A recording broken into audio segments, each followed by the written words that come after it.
성도 여러분 안녕하세요. 주의 평화를 전합니다. 9월 11일 토요일 오늘의 묵상 시간입니다. 오늘도 새날을 주신 하나님께 감사드리며 주의 말씀을 마음에 품고 복된 하루를 열어가는 우리 모두가 되기를 바라며 기도합니다. 오늘 함께 보실 말씀은 갈라디아서 5장 1절부터 15절까지의 말씀입니다. 말씀을 통해서 하나님이 누구이신지, 그분이 오늘 내게 무엇이라고 말씀하시는지 우리에게 들려주시는 말씀을 잘 듣고 말씀에 순종하며 하나님의 뜻을 이루어가는 복된 하루를 열어가게 되기를 바라며 기도드립니다. 1절 말씀 함께 보시겠습니다. 그리스도께서 우리를 자유롭게 하려고 자유를 주셨으니 그러므로 굳건하게 서서 다시는 종의 멍에를 매지 말라. 아멘. 우리가 예수님을 믿는 것은 억지로 되지 않습니다. 그래서 우리가 복음을 전할 때 복음을 다 전한 후에 물어보지요. 예수님을 당신의 구세주로 믿으시겠습니까? 그러면 답변이 둘로 나누어집니다. 예 아니면 아니요입니다.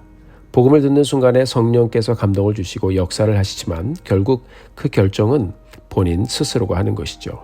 우리가 싫은데 외부의 압력에 의해서 무언가를 억지로 할 수는 있어요. 그러나 이런 경우는요. 외부의 힘이 없어지면 대부분의 사람들은 그것을 하지 않을 것입니다. 내 의지가 아니기 때문입니다. 내 의지와 내 선택이 그만큼 중요한 거예요. 공부든 운동이든 무엇이든 내가 내 의지로 목적을 가지고 그것을 했다면 누가 보든 안 보든 우리는 꾸준하게 그 일을 할 것입니다. 요한복음 8장 32절에서 예수님께서 이렇게 말씀하셨어요. 진리를 알지니 진리가 너희를 자유케 하리라. 여러분, 우리가 예수님의 십자가의 죽으심과 부활하심을 듣고 또 믿어서 그 믿음으로 구원을 받은 것이 진리인 것이 너무나도 당연한 것이라는 것을 우리가 알게 되면 누가 무슨 말을 하든지 흔들리지 않을 것입니다.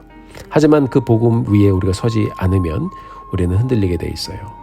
하나님께서는 그렇게 복음을 듣고 깨달은 우리가 I believe, 내가 믿습니다라고 말할 수 있는 자유의지를 주셨어요.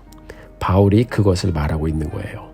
생명의 복음을 듣고 알고 믿고 고백했으면 하나님의 말씀 위에 굳게 서서 다시는 율법의 굴레로 돌아가서 다시 종의 멍에를 매서는 안 된다라고 말하고 있는 것입니다. 즉 우리는 구원을 받기 위한 삶을 사는 것이 아니라 예수 믿고 구원받은 자의 삶을 사는 것이다 라고 말하고 있는 것입니다. 완전히 다른 관점이에요. 구원을 위한 율법의 행위와 다른 모든 것들은요. 예수 믿고 구원받아 하나님의 자녀가 되어 사는 이 놀라운 축복과 자유를 상실하게 하는 거예요. 그렇죠? 상실하게 하는 종의 멍에와 같다고 말씀하고 있어요. 사랑하는 성도 여러분, 우리가 오늘 살면서 다시 한번 이 놀라운 구원의 복된 소식을 마음에 품고 확신 가운데 이 하루를 열어가게 되기를 바라요. 하나님, 오늘도 내가 예수님을 믿고 구원받아서 이렇게 하나님의 자녀가 되어 구원받은 자의 축복을 누리며 이 하루를 열어갑니다. 하나님의 축복을 기대합니다. 내가 구원받은 하나님의 자녀이기 때문에 말씀에 순종하게 하시고 하나님의 자녀가 되었기 때문에 주님 말씀을 이루며 하나님의 축복을 누리고 하나님의 뜻을 이루는 나의 삶 되게 하여 주옵소서. 우리가 이렇게 기도하며 복된 하루를 확신 가운데 열어가게 되기를 간절히 소원합니다. 이어서 사도 바울은 종의 멍에를 다시 매는 것이 무엇인지에 대해서 우리에게 다시 설명해주고 있습니다. 2절을 보면 너희가 구원을 받기 위해서 다시 할례를 받으면 예수님의 죽으심이 너희에게 아무 유익이 없다라고 말하고 있습니다. 3절 말씀을 보면 너희가 할례를 받으면 그 사람은 율법 전체를 다 행할 의무를 스스로 다시 짊어지게 되는 것이다 라고 말하고 있습니다. 여러분, 토라를 보면은요, 무엇을 하라 혹은 하지 말라 하는 이 토라 율법이 613가지나 됩니다. 자, 할례를 받아서 구원을 받는 것이라면 이 굴레로 다시 들어가는 것입니다. 613개를 생각할 필요도 없고요. 10계명만 한번 보겠습니다. 10개의 계명이 하나님이 보시기에 다 똑같은 비중을 가지고 있는 귀한 계명입니다. 하나만 못 지켜도 율법대로라면 다 죄인입니다. 로마서 3장 20절을 보면 그러므로 율법의 행위로 그의 앞에 의롭다 하심을 얻을 육체가 없나니 율법으로는 죄를 깨달음이니라 라고 말씀하고 있어요. 하나님은 율법으로 죄를 깨닫게 하셨습니다. 그것이 바로 율법의 은혜인 것입니다. 이어서 4절 말씀을 보면 율법을 행함으로 의로워지려고 하면 너희는 그리스도에게서 끊어진 자가 되는 것이다 라고 말씀하고 있습니다. 그렇죠? 6절 말씀을 또 보면요. 그리스도 예수 안에서는 할례나 무할례나 효력이 없으되 사랑으로서 역사하는 믿음뿐이니라 라고 말씀하고 있어요. 그렇습니다, 여러분. 내가 할례를 받았느냐, 그렇지 않느냐 하는 것이 중요한 것이 아니고요. 가장 중요한 것은 나의 믿음이 하나님을 사랑하는 나의 삶으로 표현이 되느냐, 그렇지 않느냐 하는 것입니다. 우리가 누구를 사랑하면 말하고 표현하죠. 사랑합니다 라고 말하는 순간 그 사람과 또 나의 관계가 완전히 묶입니다. 그리고 표현합니다. 말로 표현하고 또 행동으로 표현합니다. 그립습니다. 선물도 주고 허그도 해주고 표현을 하죠. 이것이 정상적이고 인격적인 사랑의 모습이에요. 그러니까 사울이 너무너무 답답한 거예요.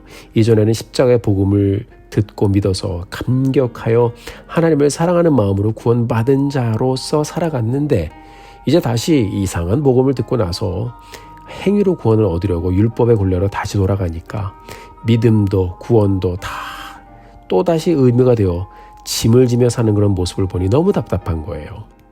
그래서 7절에서 이렇게 말씀하고 있습니다. 너희가 다름질을 잘 하더니 누가 너희를 막아 순종하지 못하게 하더냐.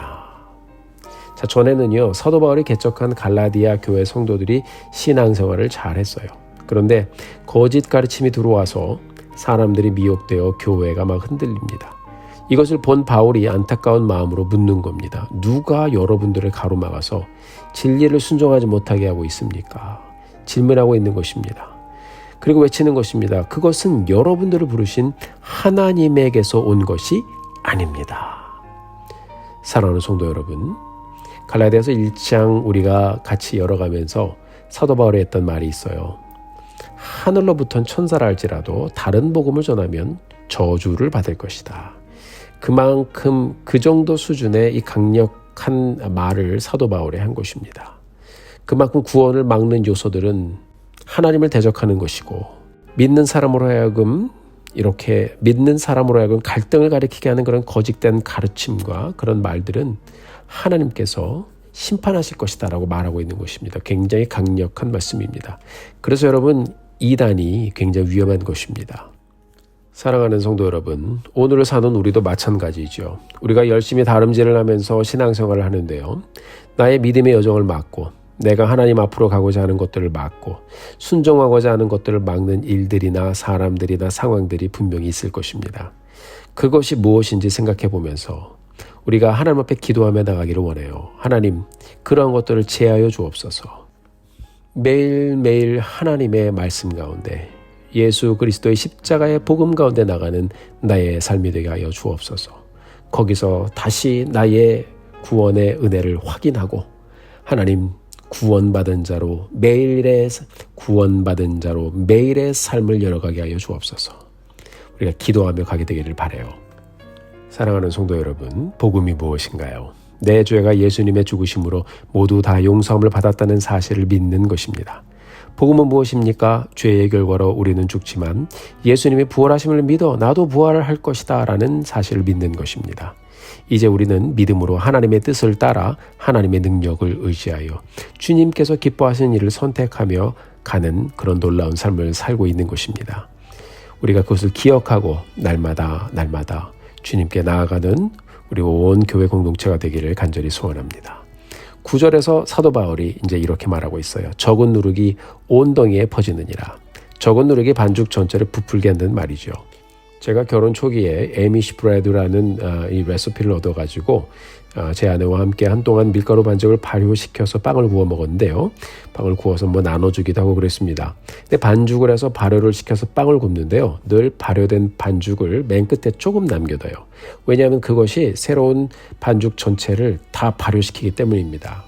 적은 누룩이 온 덩이에 퍼져요.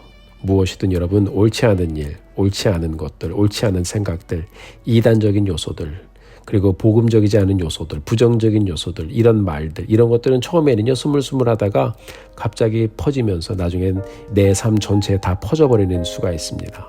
어느 때는 그것 때문에 평안했던 나의 삶이 넘어지기도 하고 평안했던 가정도 흔들리기도 하고 평안했던 교회 공동체를 넘어뜨리기도 합니다.